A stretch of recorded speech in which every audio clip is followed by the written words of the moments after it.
Cam Boozer has the highest floor in the 2026 NBA draft, and I know he's a bit divisive, especially among people on draft Twitter in terms of how high is his ceiling truly. Some people think he's going to be a bust. Some people think he's the number one player in this year's class. And I'm here to go through what's fact and what's opinion. With that out of the way, I think it's important to talk about who Cameron Boozer is and how much I've seen of him, because I think it's important for the person who's going to talk about their analysis of the player to tell you how much they've seen of them. I've watched about 40 games of Cameron Boozer, a handful in high school, and then all of his games at Duke. And I know a bunch of you follow along here. We covered Duke basketball during the regular season. So a lot of people outside of that might think I'm biased, and I get that. But I think I'm a very fair evaluator. I think one of the worst things I've done in the past, I swing too far the other way. I'll give you an example of that. One of my worst NBA draft predictions was I had Jonathan Isaac ahead of Jason Tatum.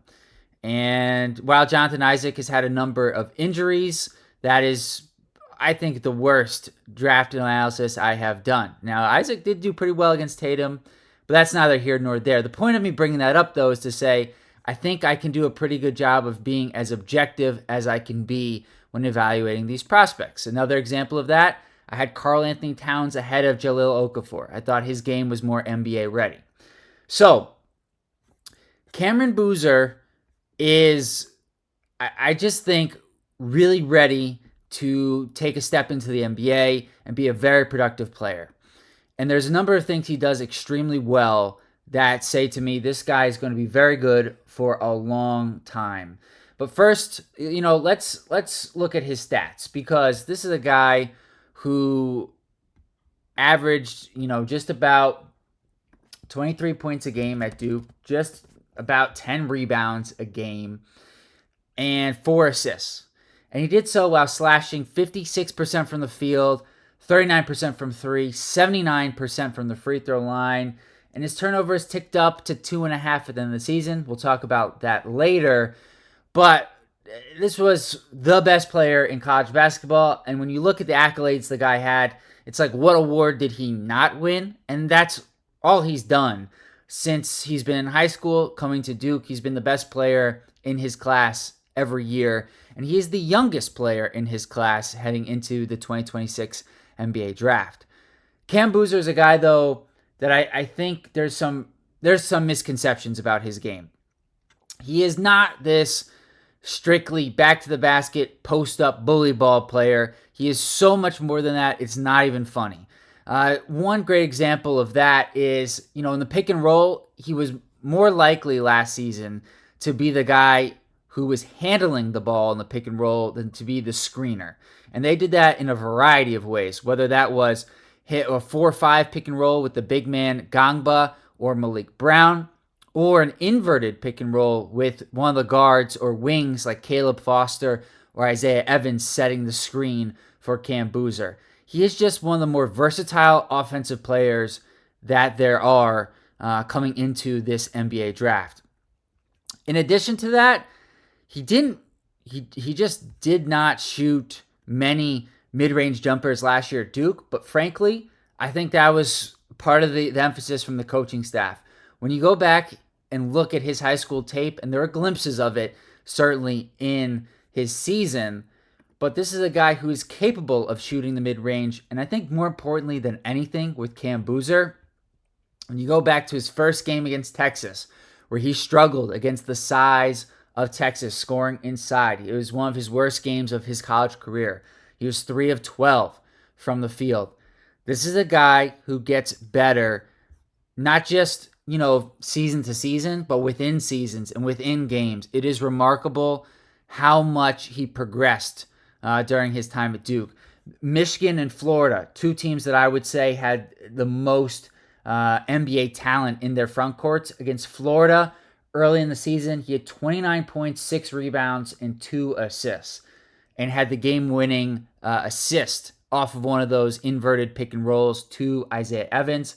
Against Michigan, he flirted with a triple-double, 18 points, 10 rebounds, 7 assists for Cam Boozer. The guy is just a machine. That's the word I would use for him. It doesn't matter how many times he's deterred. He's going to keep coming back and looking for more. And you can make the argument his best trait, he's one of the best rebounders in this class. He can score in a variety of ways, but you can make the argument his best attribute is his basketball IQ and his ability to see the floor. And that, again, goes back to, I just think there's misconceptions about this guy. He's a guy who creates for his teammates. He's an out-and-out playmaker. His handle, while I wouldn't say it's phenomenal, for a guy who's 18 years old and 250 pounds at just under 6'9", is really good. And he's a player who can really read double teams well. He will take advantage of them, make cross-court passes, find open teammates, and just as somebody who understands the game of basketball.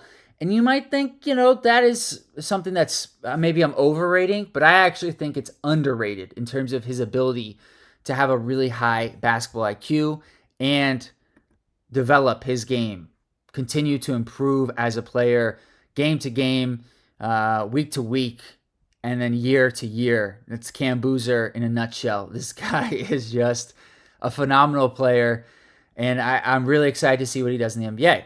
Now, it's not all great, and this wouldn't be a fair draft analysis if I didn't mention some of the areas of his game that need improvement. While he's a tremendous cross-court passer, that's one of the areas where he would turn the ball over when he didn't read the court well. He would get the ball picked off, and especially about 2/3 of the way through the season, 3/4 of the way, he was in a little bit of a funk, and that was a type of pass that was giving him trouble, as well as there were times in which he would get caught on spin moves, and the guy would come and be able to poke it away from him. He's not a guy who, as of right now, while I do think I mentioned before, he has the mid-range in his repertoire, it's not something where he's extremely comfortable with it right now, and he's not great at creating his own shot in limited shot clock situations. But again, what I've learned with Cam Boozer is you don't bet against him. I anticipate he'll figure that out in the NBA. Defensively is where I think some of the criticism with him is valid. I do think some of it's a little bit over the top. Talking about him as like a bad defender. He's not a bad defender. He's a guy, though, who will have difficulty guarding smaller players. But at the same time, there were moments where he did well guarding smaller players. I just don't think it's as bad as the narrative is about him. At the same time, when Duke had a rough stretch of the season, they're not guarding well at all. Cam Boozer was one of the major culprits of that. And I think with Cam, his off-ball defense is much better than his on-ball defense. And that goes with his basketball IQ. He's a little bit slow-footed. He's not extremely agile in terms of his ability to stay in front of smaller players. But he can guard guys his size or similar. He can guard centers. He's not like a shot blocker, but he can use his strength and keep guys out from ideal situations where they want to get to. Now, it doesn't work all the time, and I think context is important when talking about Cam Boozer in college basketball, because at Duke, frankly, a lot of times, I just felt like he was so vital offensively that it seemed like the coaching staff did not want him to pick up fouls, and that took away from a little bit of his aggressiveness. And he's already very strong. I think he'll get stronger, but I think that will help even more with his ability to guard fives.